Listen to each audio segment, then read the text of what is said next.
Olá, sejam muito bem-vindos ao canal da Escola de Música Tom Jobim, Polo Avançado da Escola de Música Villa-Lobos. É um prazer recebê-los aqui para mais um vídeo da 8ª semana Villa-Lobos Online. E no vídeo de hoje, nós temos uma convidada super especial, que é a professora e violinista Surai Soren. Já em nome da escola, professora Soraya, eu agradeço a sua participação, te agradeço por aceitar esse convite, é uma honra recebê-la aqui de forma virtual. E na apresentação de hoje, a professora Surai estará falando sobre o método Suzuki Tropical. Então, agora eu passo a palavra para a professora Surai, para que ela possa falar um pouco da sua experiência, falar um pouco da sua história e desse método tão importante e utilizado em todo o mundo no ensino de violino e outros instrumentos, que foi criado pelo nosso grande Suzuki. Muito boa noite a todos. Boa noite, Tiago. É um prazer estar aqui. A honra é minha, a oportunidade é minha. E desde já parabenizando todo esse movimento aí que você tem feito. Mais um festival, né? Quer dizer, é a 8ª semana Vila Lobos, né? Que vocês estão realizando. E dessa maneira, né? Virtual, porque não teve muita opção, né? A gente está vivendo um momento que nós tivemos que nos recriar, né? Em relação a essa parte da comunicação, né? Da gente estar um próximo longe das pessoas, né? E assim a gente vai se adaptando, né? Porque a vida é isso aí, a gente tem que saber se adaptar conforme, né, a realidade que vai nos acontecendo e passando na nossa vida.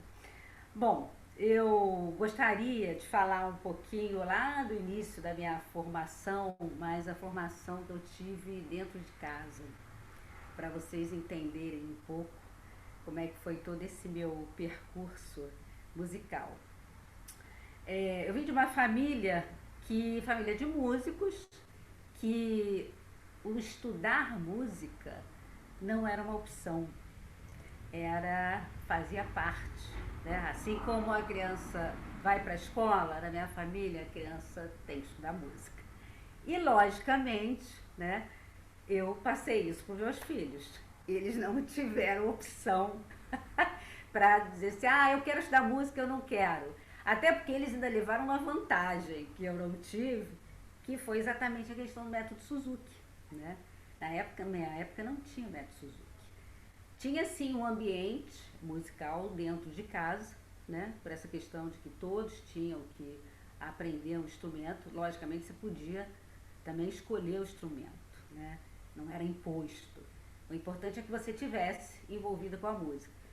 Mas lá era duplamente assim enfatizada essa coisa da música dentro de casa, porque o meu avô, ele foi pastor mais de 50 anos de uma igreja, a Igreja Batista, né, que é a primeira igreja batista do Rio. E na Igreja Batista, a questão da música, ela é muito importante. Então essa questão de você cantar no coral, de você tocar, de você formar um grupo, de você sentar no piano, né? E estar ali envolvida com a música, isso foi muito legal, porque foi um ambiente que nada mais é do que uma proposta do método Suzuki, né? Dessa questão de você estar envolvida, de você inserir a criança ao mundo da música. Então isso foi assim foram uns anos muito importantes assim na minha vida e que depois, logicamente, eu optei por fazer música profissionalmente, né?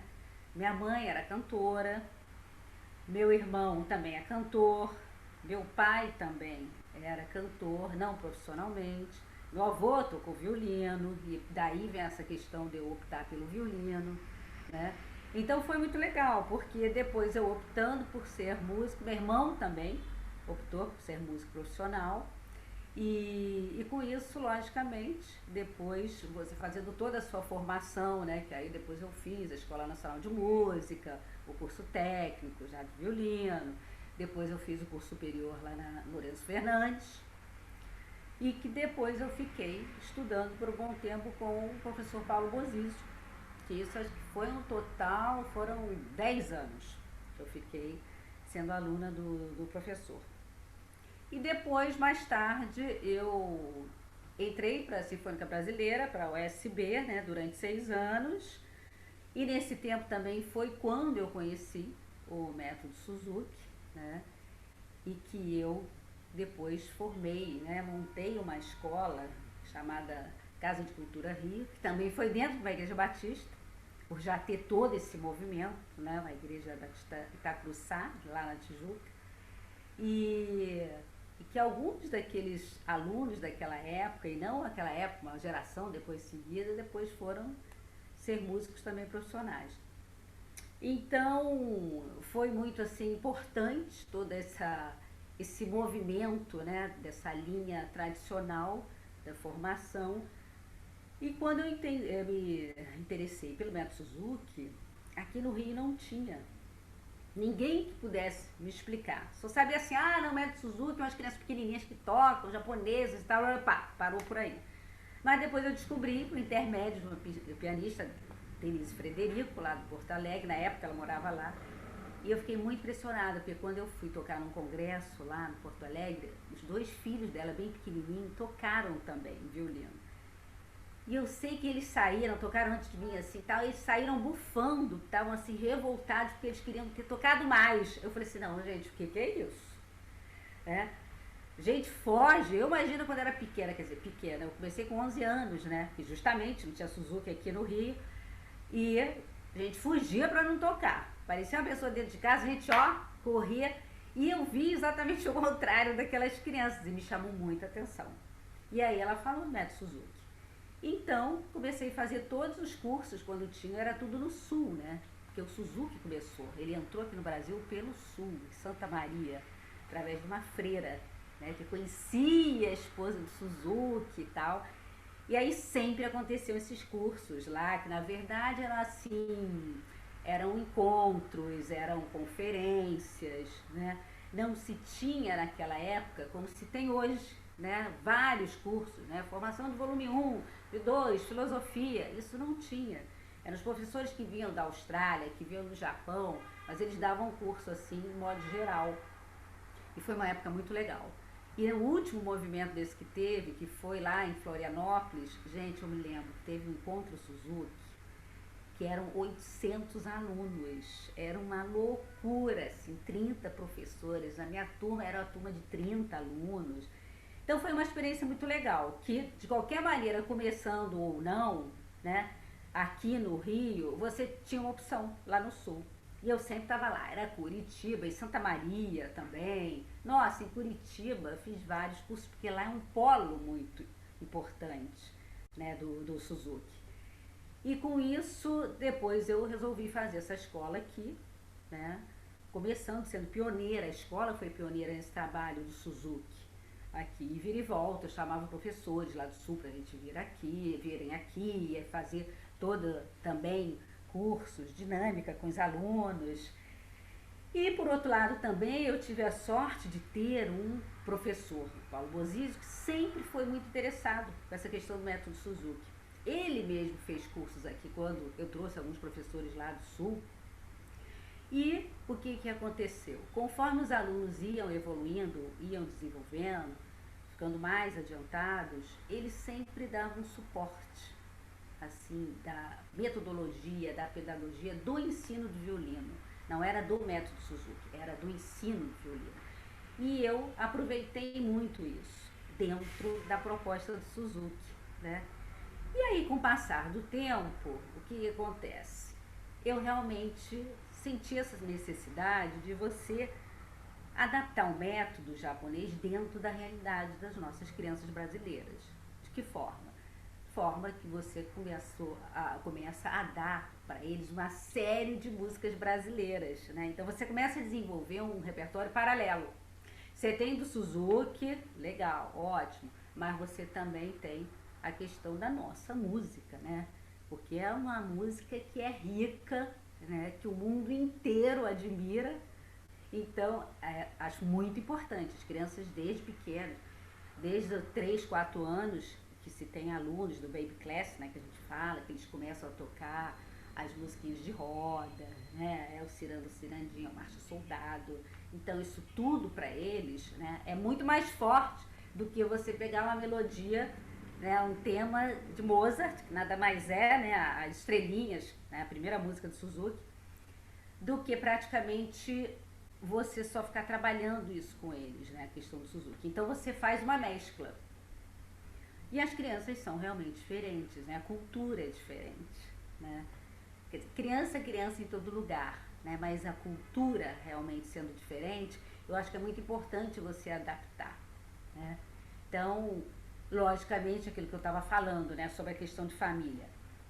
Eu tive, desde cedo, essa oportunidade de estar ligada à música. Só não tive mais cedo ainda, com 3, 4 anos, que é quando se começa, né, no Suzuki, as crianças, porque realmente não tinha um método aqui no Rio que se aceitaria. Ah, vou começar, meu filho tem aula com 3 anos. Não, comecei com 5 anos, mas comecei inclusive com piano.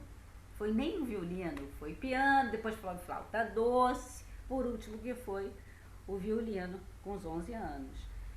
Então, quer dizer, essa questão dos meus filhos já terem essa oportunidade, também isso eu acho que foi muito importante, porque o meu primeiro casamento, o pai deles, também é músico, né? Ele é trompista, toca na Orquestra de Teatro Municipal. Então era essa questão de ter no ambiente, fazia parte, né? E logicamente, né, os pais deles, né, os avós, né, dos meus filhos por parte de pais eram também bailarinos, né, eles eram ingleses, vieram da Inglaterra para cá para ficar, ele veio ser mestre de balé, do teatro, e era aquela questão de estarem o dia inteiro dentro do Teatro Municipal. Então isso tudo fazia muito, né, a parte da rotina também. Só, não foi somente da minha parte, né, apesar da minha mãe ter cantado no coro de teatro, meu irmão também, como do outro lado também do pai. Então acho que essa questão do ambiente, né, dessa parte da integração, da socialização do método Suzuki, eu acho isso fundamental, né, porque a criança, ela quer estar perto de outra criança, né, não só tocando, logicamente, né, mas ela quer estar ali também, brincando, né, ela formando aquele grupo, que é uma coisa que lá atrás, quando a gente começou no método tradicional, a aula era individual, então você na verdade não tem muito contato, né, com outros alunos. Você só vai ter assim, no final do semestre, vai ter aquela apresentação que você já fica uma semana com dor de barriga, né, que você não é treinada, né, para tocar. Assim, essas crianças, elas tocam, não tem problema nenhum, é impressionante. Então, quer dizer, os benefícios do método Suzuki, eu acho que são assim tão grandes, porque não é uma questão de você querer formar profissionais, né, na música, é uma formação como indivíduo, né. Essa questão do Suzuki, o Suzuki, ele antes praticamente da parte técnica, né, toda a parte da metodologia, existe toda a parte da filosofia. Né? Tanto é que nesses cursos, né, quando você tem o interesse em ser um professor do método Suzuki, o primeiro curso que você tem que fazer é sobre a filosofia. Você tem que entender como é que a coisa funciona, né, para depois entrar na parte metodológica da coisa. Então, eu vou te pedir, Thiago, para você colocar agora umas fotos, que é justamente aí que a gente estava falando da minha família, tá? Que essa foto, a primeira que vocês estão vendo, é exatamente meus filhos quando eram pequenos, e eles faziam parte do grupo que chama-se Os Pequenos Mozart. Quer dizer, o mais novo aí, o Richard, está com 2 anos e meio, né? A Stephanie está com 5 e o William está de 6 para 7 anos. Então era toda uma indumentária, né? Como vocês estão vendo, aí foi praticamente um dos primeiros concertos na Sala Cecília Meirelles, que eles tocavam antes do concerto da Sinfônica Brasileira, e esse grupo já tem 20 anos, gente do céu. Eu já começo a fazer as contas, né? Comecei a organizar umas coisas aqui para falar, quando eu comecei a fazer assim, ver as datas, eu já comecei a levar um susto.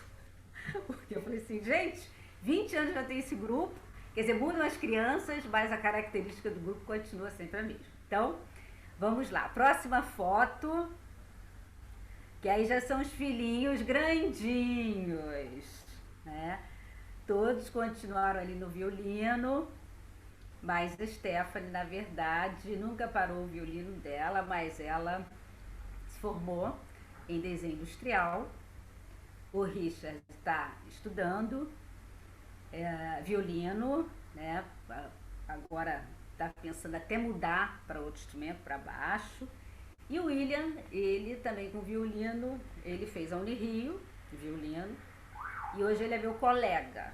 Trabalho lá do Teatro Municipal, que aí a próxima foto, por favor, Thiago, é justamente a gente lá no teatro. Aí no intervalo de um balé, que eu já nem me lembro qual é. Aí o que eu gostaria também de falar com vocês aí, que vocês viram as primeiras fotos, é sobre esse grupo, os Pequenos Mozart, porque às vezes as pessoas me perguntam, como é que faz para entrar para esse grupo? Aí eu explico, na verdade, isso é todo um trabalho que você faz com os alunos, meus alunos, que estão do Suzuki. Então tem toda uma ligação, existe esse link, né? Que logicamente tem todo um tempo certo, né? Ou a necessidade do grupo. Então isso é importante porque até para aquelas crianças que ainda não entraram no grupo serve como uma meta. Então eu acho isso muito legal porque eles ficam ali tendo aquele grupo como assim um sonho para eles entrarem, né? E é muito interessante porque dentro desse grupo, como tem toda aquela parte, né, de fotos, de roupas, é, tem também uma questão do repertório variado. A gente pega algumas músicas do Suzuki, tudo bem e tal, mas não é só a música do repertório. É essa questão também de você introduzir a música brasileira, né?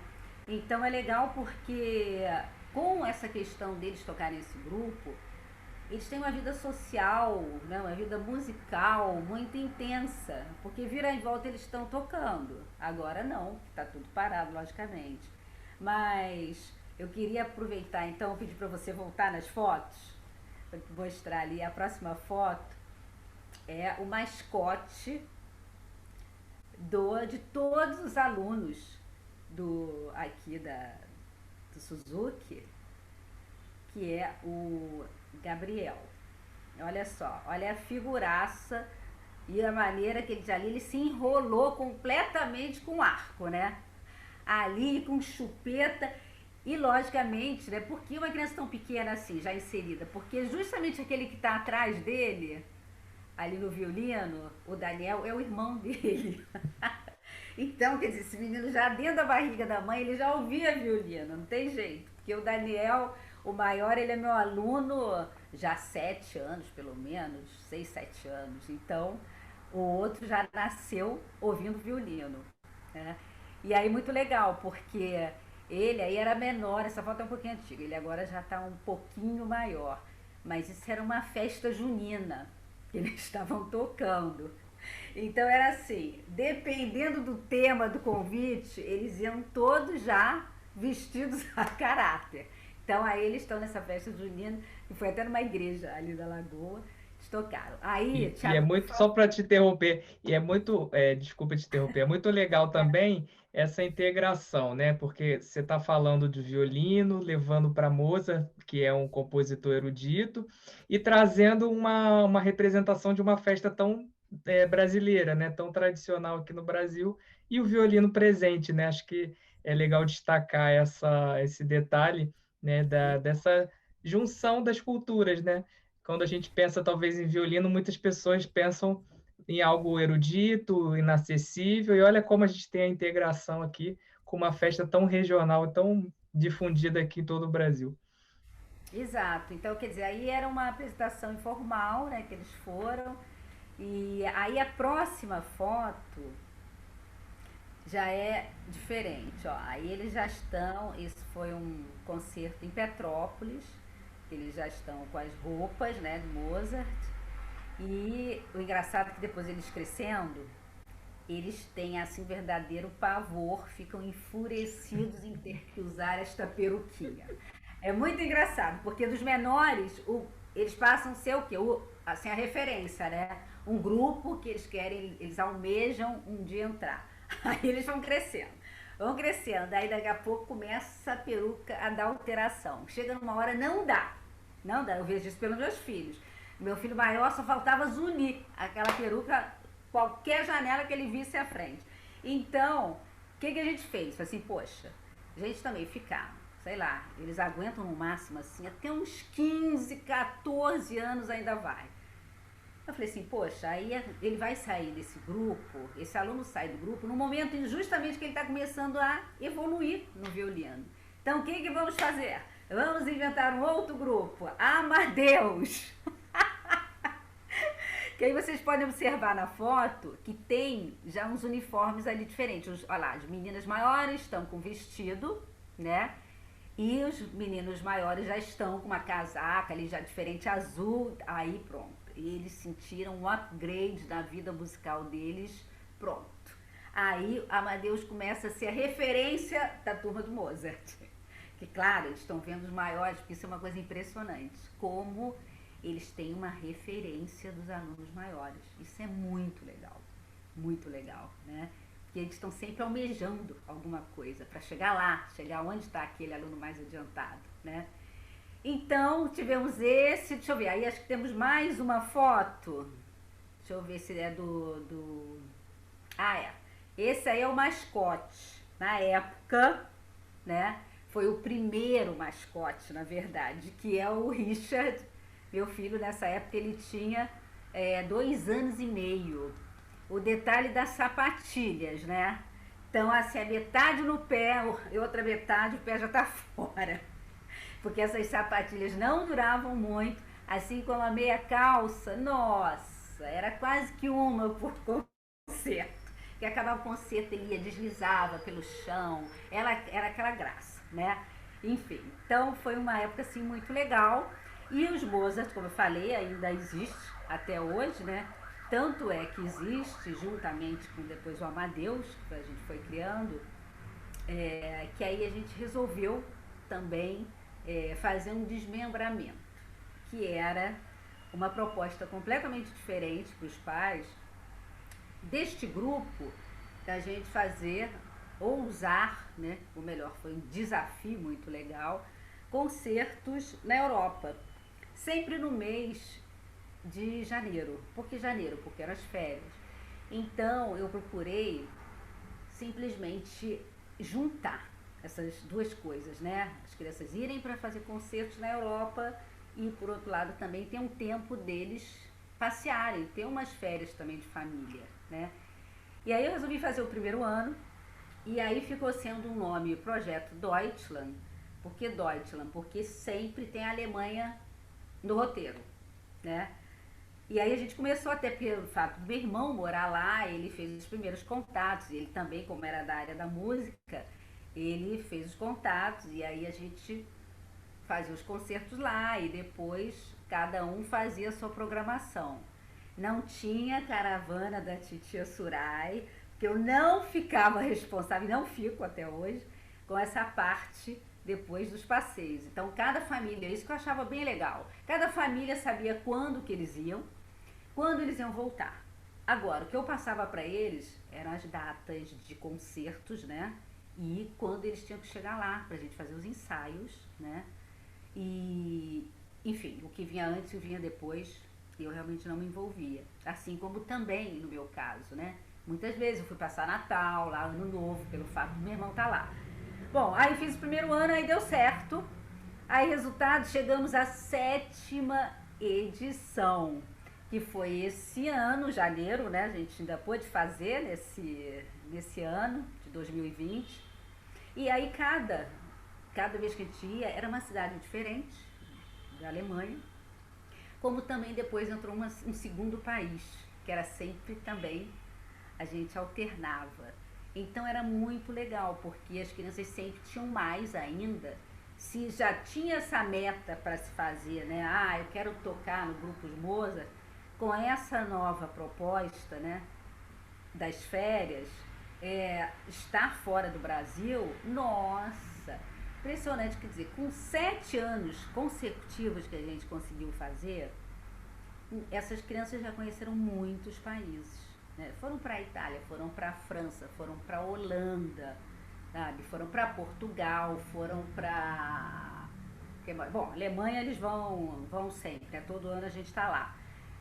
E realmente, lugares que eles tocaram, a gente não só tocava em lugares assim de concerto, como escolas, né? Quando a gente estava todo aquele movimento dos refugiados, né? Lá na Alemanha, a gente tocou também lá no local dos refugiados. Então, embaixada, a gente também tocou demais, porque eles já têm uma estrutura, né?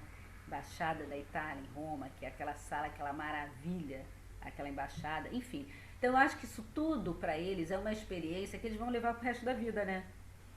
Independente de serem ou não músicos, né? Que não é a preocupação, é você dar essa oportunidade para eles.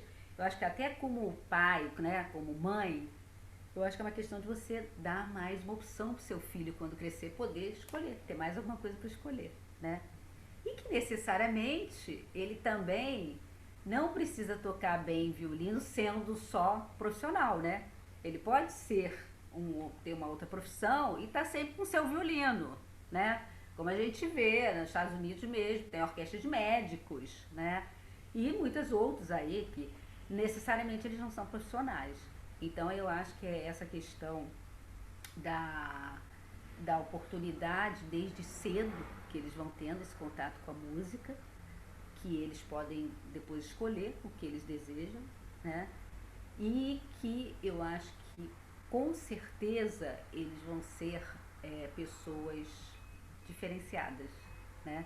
Daquelas que não tiveram oportunidade, logicamente, de estudar música. E com essa questão toda desses eventos, né? Concertos assim importantes deles.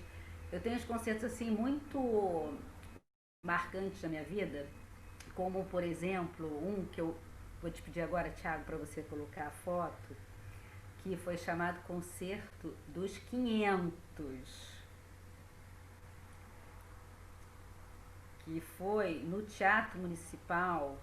Gente, olha, é muito violino, né? Aí tem vários projetos, tem músicos, violinistas do teatro, da orquestra do teatro, tem ex-alunos, olha, tem assim a, a escolha do freguês. E foi muito interessante porque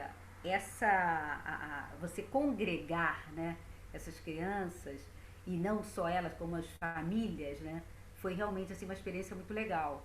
Porque foi num dia que existia uma série municipal, né, do concerto Domingo no Municipal, que era R$ 1 a entrada. Então, isso foi super interessante porque era um concerto 11 horas da manhã, que começou às 11h30, que tinha mais ou menos 400 pessoas lá de fora do teatro que não cabiam, não podiam mais entrar, né?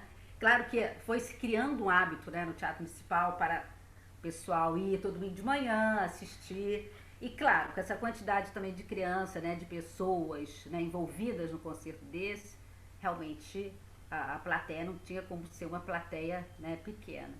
Então esse concerto ficou muito marcado para mim, o Concerto dos 500. Você estava nesse concerto, Thiago? É isso que eu ia falar. Eu esperei você terminar, eu estava assim, e Então, pois é. foi uma experiência incrível para mim, como músico, como professor, porque no Concerto dos 500, naquela época, eu trabalhava em três projetos.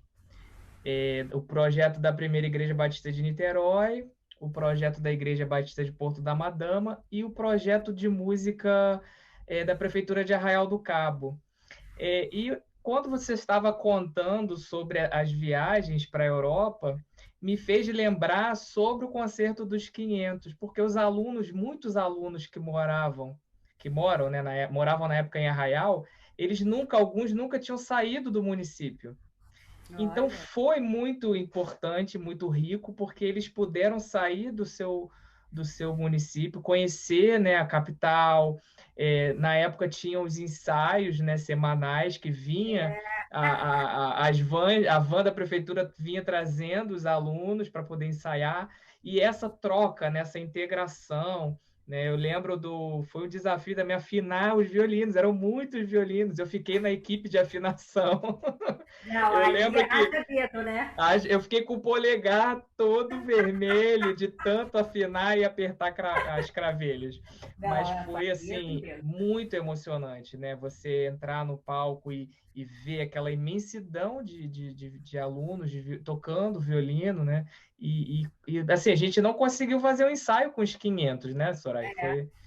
Esse Exatamente. ensaio dos 500 foi o próprio concerto, né? Que chegou no final e culminou com a junção de todos os alunos. Mas foi assim um momento ímpar e espero que volte, que tenha outro. Agora pode ser dos 1000. Não, foi muito engraçado, porque assim, começou pequeno. Começou com 100, quando tinha assim, o aniversário do teatro, que vira e Sim. volta, as crianças sempre tocavam, né? Eles sempre chamavam os Mozart pra tocar e tal. Aí teve um ano que eu botei mais violinos no palco, foram 100. Aí do 100 passou pro concerto dos 300. Esse dos Aí 300 eu também participei viu? com os meus Então, alunos.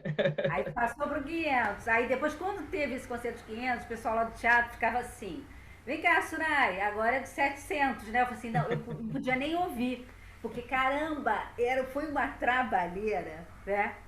E os pais envolvidos, porque não teve assim nenhuma produção profissional, né? Sim, De dizer, não, teve uma empresa que deu todo o suporte para. Não, lá atrás eram professores, né? Como você está falando, você foi um da equipe da afinação. sim. Eram várias salas lá, né? Que tinham mães também ajudando a tomar conta, ou seja, pais envolvidos. Aí teve também, eu me lembro, lanche. Teve o lanche. Quantos lanches? 500, 600 lanches, porque também tem os professores, tem pai. Assim, gente, era tudo assim mega, né? Sim. Mas foi realmente uma experiência muito legal. Esse concerto realmente para mim é inesquecível. Como também outros concertos dessa viagem que eu falei, né? Essa lá da Embaixada do Brasil em Roma, que eu te pedi para botar próxima foto, que é um local maravilhoso. Ó, é uma coisa. Na verdade é um palácio, onde a Embaixada do Brasil funciona. E também aí a próxima é o Festival Vale do Café, todos os anos, no mês de. Desculpa, essa daí eu passei, que é justamente quando eles tocaram para o Papa, lá no Vaticano, tocaram lá na audiência papal, que também foi uma experiência única. Essa foi a mesma viagem, que eles tocaram lá na Embaixada do Brasil e tocaram aí no Vaticano. E aí a próxima sim, por favor, Thiago, que é no Festival Vale do Café, que é um festival que eles adoram. E por 17 anos seguidos eu dei aula nesse festival. Esse ano não teve, porque senão seria 18º. E as crianças vão mudando, né? E é muito legal, porque essa daí é a famosa praça de Vassouras, que é assim o point deles, que eles correm, que eles ficam batendo papo. Então eles esperam chegar essa data para esse festival. E é muito legal porque eu pude colocar toda uma programação, assim, justamente para criança, porque o festival não é um festival para criança. E com isso, eu fazia os horários deles de estudo, né? Eles tinham o horário das aulas todos os dias, que esse festival ele tem uma semana, ele leva uma semana de duração.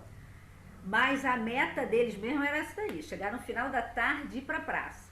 E quem não fizesse a rotina certa de estudar, de ajudar o menor a estudar, que é o estudo dirigido, não rolava praça. Então a coisa funcionava, que era uma beleza. Aí tem essa foto deles, desse momento descontraído, né? Quer dizer, nem tudo é só violino, né? É. Aí tem essa foto e tem a próxima também. Que aí foi uma tarde a turma andando de bicicleta. Essa já foi em Amsterdã, agora em janeiro. E depois que acabaram-se os concertos, porque também é assim, né? essa parte social de encontro, de andar de bicicleta, de patinação no gelo, é só quando acaba os concertos. Porque vai que cai, né? Não, vai que cai, né? Aí machuca o braço, quebra a mão, sei lá o que. Aí como é que vai tocar no concerto? Não dá. Então aí foi muito legal, porque no que acabou o concerto, eles logo se organizaram. Não, vamos andar de bike, vamos andar de bike. E lá, né, Amsterdã é a cidade das bikes, né?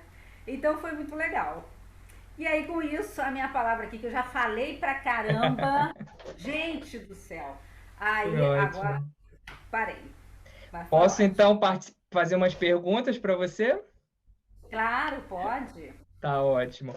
Então, Soraya, é incrível a sua trajetória, né? A sua construção, né? Não só da sua trajetória como violinista, mas a sua trajetória como educadora, né? E como você pôde trazer e construir, adaptar, como você mesmo fala, o método Suzuki para o Brasil, né? Porque é uma outra sociedade, são outras famílias, outras realidades, e como isso deu certo, né? Muito, muito gratificante e um privilégio, né? Assistir e o seu relato e as fotos, né? De momentos chaves, né? Dentro da sua trajetória. Então, deixei algumas perguntas aqui. E a primeira delas, queria que você falasse um pouco mais da sua formação musical. Talvez falar, você falou do professor Paulo Bozizio, falou da universidade. Você quer falar mais um pouco, talvez falar, né, da sua atuação como violinista no Teatro Municipal? Acho que é legal também destacar essa parte. Eu na verdade, quando eu falei, cheguei acho que até a USB, né? Depois eu Isso, é. entrei da história. Eu fiquei lá na USB 6 anos, mas depois eu fui para o Teatro Municipal. Fui para o Teatro Municipal e de lá estou até hoje. E é muito legal, assim, porque realmente o Teatro Municipal é a minha segunda casa. Né? A gente que está lá dentro, né? É história o tempo todo, né? Você olha ali para aquele lustre maravilhoso, né? Você olha ali para aquela plateia, quer dizer, só entrar no teatro já é bonito, né? Então, eu também tenho muito orgulho do teatro, porque, na verdade, da minha família já é a terceira geração que está lá, né? Minha mãe, depois eu com meu irmão e agora o meu filho. E a Stephanie mesmo, minha filha, ela não é funcionária do teatro, mas ela vira e volta quando precisa de mais violinos, ela também está sempre lá. Então o teatro ele também pôde me proporcionar muitas coisas boas, como essa questão aí do Conselho dos 500, né? E também, como violinista, eu também tive assim um concerto muito legal, que foi quando aconteceu um concerto na Suécia, eu devia ter uns 24 anos, e o Carlo Maria Giolini ainda era vivo, e ele regeu a gente, assim. Foi uma prova, aliás, que aconteceu na Sinfônica Brasileira, para algum violinista, e foram 12 dias, assim, com uma sinfonia de Bruckner, ou seja, tudo novidade, ali uma experiência muito legal. Mas acho que é isso, assim, que eu posso falar, complementar. Ah, legal. Foi muito, muito legal ouvir esse relato, né, dessa relação da sua família com o teatro. Para quem não sabe, hoje o Teatro Municipal é uma instituição pública, então é um investimento, né? O governo do estado é quem mantém o teatro, e é um bem, né, um patrimônio público, não só arquitetônico, como cultural aqui no Rio de Janeiro. Como você pôde aplicar um método japonês para as crianças brasileiras, né? Se adaptou esse método. Fala um pouquinho, por favor, como foi essa adaptação e aplicação do método. Muitas coisas assim, as ideias do método são super importantes, como por exemplo, essa parte da filosofia, né? O envolvimento dos pais. Isso foi uma coisa que me chamou atenção, porque dentro do método tradicional, né, a formação tradicional, não tem, né? Não tem pais ali no circuito. É só o aluno e o professor e fim de papo, né? Até porque são maiores também. Mas isso foi uma coisa que me chamou atenção. E procurei envolver assim, eles o máximo possível.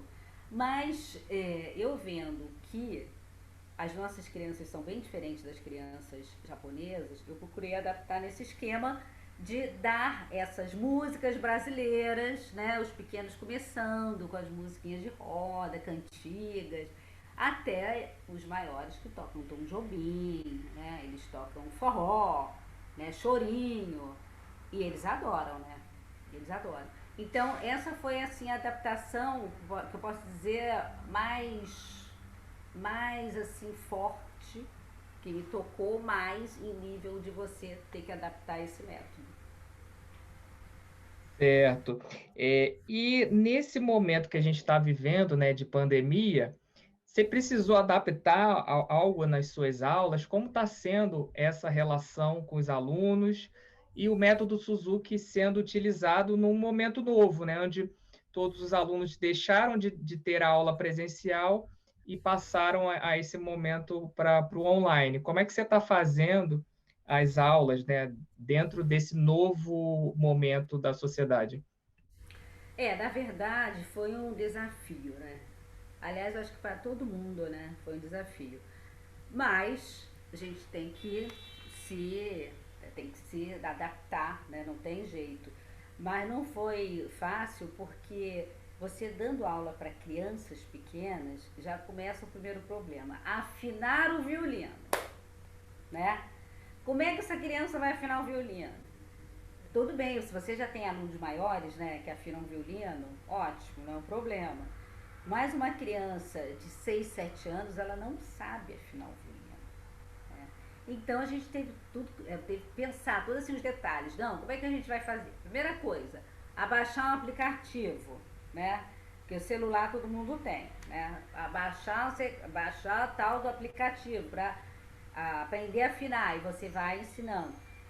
Muitos entraram nessa onda, até a corda, alguns tiveram que mudar nos de 10 11 anos, que foi assim para mim, eu fiquei surpresa, né? E esses menores, eu também não falei, mas eu dirijo um projeto social, Carioquinhas, o nome do projeto. E eles não só são novos de idade, como também eles não são tão assim adiantados para pegar o violino. Aí o que aconteceu? Os pais entraram em ação. Aí você tinha que ensinar para os pais, foi uma loucura.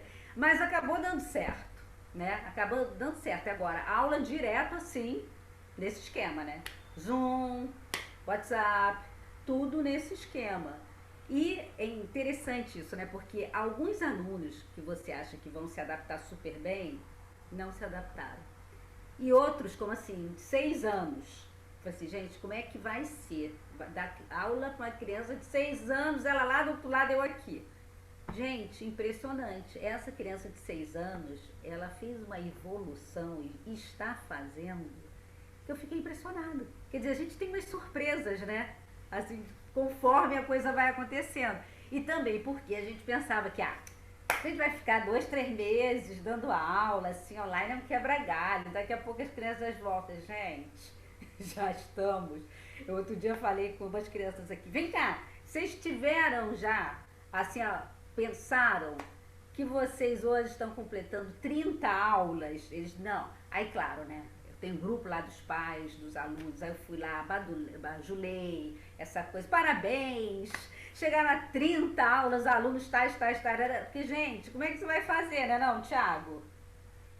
Verdade. E se a gente for parar para pensar, né, você fez a adaptação do Suzuki para o Brasil, para o Suzuki Tropical, justamente porque os pais no Brasil não podem ir, né, não, na maioria das vezes estarem nas aulas.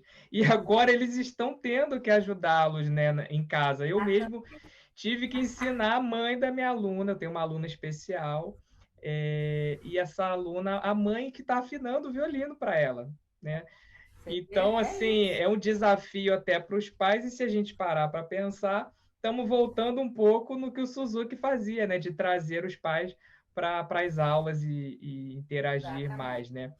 E ainda nesse tema da pandemia, você tem algum plano para o futuro, né, pós-pandemia, ou algum projeto? Já tem em mente assim? Ou alguma ideia? O que você pode trazer para a gente de novo que já esteja pensando para o futuro?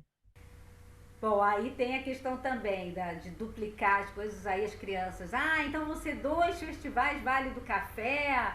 Ou seja, eles ficam naquela, né, secura, que eles querem inclusive se encontrar. Agora, as atividades, claro, a gente sempre vai continuar, né? Como sempre também aparecem outros convites para eles, independente desses fixos que a gente tem, né? O projeto Deutschland, esse que eu falei, que sempre em janeiro, né? Claro, depois com uma segurança total, né? A gente vai voltar em janeiro, sim, mas janeiro de um outro ano, porque esse agora, 2021, não tem a menor chance, né? Mas com certeza, sim, a gente vai continuar aí movimentando essa garotada com eventos, né? Sim, eu sempre falo que a música não pode parar, né? Independente de qualquer. A música passou por guerras, passou por outras epidemias, né? E os músicos estavam sempre ali fortes e firmes. Até se a gente for pensar na própria história do Titanic, né? Uma imagem que fica são dos músicos tocando lá até o navio afundar. Então, a música acho que vai conseguir, né, e a arte, né, como no geral, é um alento, né, para esse momento mais difícil. E acredito até que para os alunos ter o contato, né, como você falou, de estar nesse contato online, isso traz, né, tira o foco do problema, que é a pandemia, que todos estão vivendo, e traz um foco para algo benéfico, né, que é o ensino da música. E eu queria te perguntar sobre o Concerto dos 500, que eu acho que todo mundo, né, deve estar aí curioso para saber se vai ter uma nova edição. Eu mesmo quero participar de novo e poder levar os meus alunos, porque foi assim, como eu falei antes, impactante para quem assistiu e também para quem participou, seja no tocando. Eu tive o privilégio de participar dos bastidores e também tocando algumas músicas, e foi excelente. A ideia realmente era fazer, né, um próximo com um número maior, né? Mas depois muitas coisas mudaram, né? Assim, lá dentro do teatro mesmo, a direção que foi convidou se fazer e deu todo esse apoio do Conselho dos 500 já não era mais e não é mais, né? Então a gente não teve oportunidade de voltar a esse assunto. Mas com certeza, tendo uma oportunidade, a gente vai repetir, dessa vez maior ainda, né? E você pode estar certo que você vai ser convidado para os seus alunos, hein, Tiago? Muito obrigado, vai ser um prazer estar participando. E eu acho que como uma última pergunta, né, talvez um pouco mais pessoal, claro que fica à vontade para você responder se quiser ou não. Uma curiosidade, né? Você, mãe, violinista, professora, como foi combinar, né, essa interação de tantas atividades, né, que você faz com os seus filhos pequenos, né? Porque a gente sabe que demanda, né, o violino ou o próprio ensino demanda uma dedicação do profissional, né, do violinista e do professor. E como que foi juntar isso tudo, ser mãe, ser professora, ser violinista e atuar no Teatro Municipal e nesses projetos? Na verdade você tem que rebolar bastante, né? Tem, mas claro, na época que meus filhos eram pequenos, as duas avós deles eram vivas, né? Tanto a avó inglesa quanto a minha mãe. E elas deram muito suporte, com certeza, né?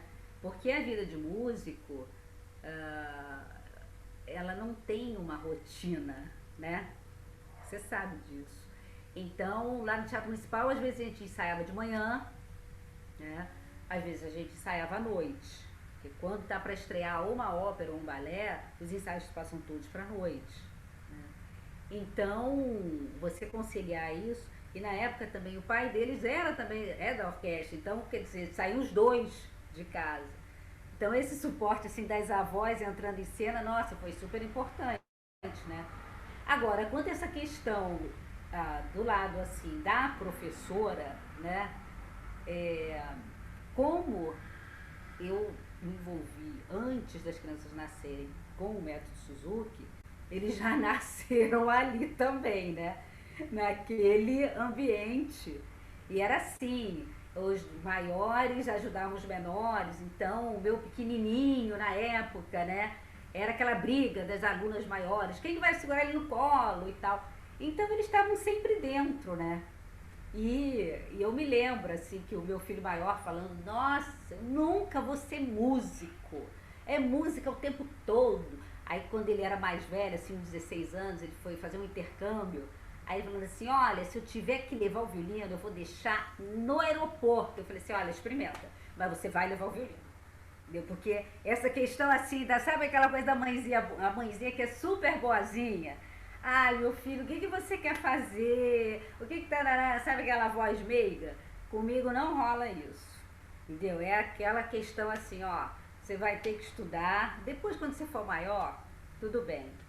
Método Suzuki são 10 volumes, né? Aí eu falava pra eles, ó, quando chegar no 10º volume, porque tem toda uma formatura, eles tocam um concerto de Mozart, né? É um recital, né? Aí eu falei pra ele, no dia seguinte você pode fechar o violino e não abrir mais. Mas até lá, meu amigo, começou, vai ter que terminar. Porque eu acho o seguinte, isso não é só questão da música, né, Thiago? É pra vida, né? É pra vida. Eles têm que saber, porque isso é disciplina, né? Que Sim, vai sim, começar e terminar, né? verdade. Eu Então, um pouquinho engraçado. sempre digo para os alunos que a construção, né, do violino, ela parte primeiro da construção de um projeto de disciplina, de organização, né, do estudo. E se a gente for levar, É, esse aluno vai levar essa bagagem depois para a sua outra profissão, se ele não quiser ser um músico profissional, né? Então, é uma formação extremamente rica no sentido, né, de construir uma base de como estudar algo, né? O violino, não só o violino, mas como o ensino de qualquer instrumento, ele passa por é. essa construção, né? Então, Soraya, a gente está já para o final, né, da nossa entrevista e eu quero que você deixe agora uma mensagem para os nossos alunos, para aqueles amigos que estão nos assistindo, né? E foi um prazer estar aqui. Daqui a pouco eu te agradeço formalmente, mas fica à vontade para fazer uma mensagem final para quem está nos assistindo aqui. Bom, o que eu posso dizer para vocês, os alunos, independente de qual seja o instrumento que vocês estejam estudando, é que vocês estudem, estudem e estudem, porque vai valer a pena. De repente, naquele momento, vocês até possam achar assim, que é chato, né? Que acho que vai parar, mas olha, essa questão do desânimo, isso faz parte do processo, né? Então, você sabe que hoje você está desanimado, mas adiante não vai ser assim. Então, nunca desista de você fazer. Isso é qualquer coisa, né? Independente da música. Eu acho que se você gosta daquilo, você vai desenvolver uma disciplina e a música nesse sentido é muito legal, né? Porque ao mesmo tempo que você está ali se disciplinando, você está tendo outras oportunidades que de repente se você não estudasse música você não teria. É isso aí, a mensagem. Muito obrigado, professora Surai Soren. Em nome da Escola de Música Tom Jobim, Polo Avançado da Escola de Música Villa-Lobos, eu te agradeço por aceitar esse convite, por compartilhar um pouco da sua história, da sua formação, né, aqui conosco. Foram minutos, não sei quanto tempo durou, porque foi tão prazeroso fazer essa gravação que eu nem percebi o tempo passar. Então, te agradeço. A escola, a gente está de portas abertas também, aqui em Armação dos Búzios. Quando, né, a gente passar esse momento da pandemia, eu quero, né, já faço o convite aqui para você e para os seus alunos. A gente vai tentar fazer uma apresentação de vocês aqui na cidade. Já fica aqui o convite. Depois a gente vai conversar melhor como, né, poderemos fazer isso. E quero, né, te agradecer, né? Não tenho palavras para expressar esse agradecimento em nome da instituição e no meu nome, né? pela amizade que a gente tem de tanto tempo. E faço o convite aqui para quem está assistindo acompanhar a programação da Semana Villa-Lobos online. Além desse vídeo de hoje, nós temos outros vídeos preparados por outros professores da nossa instituição.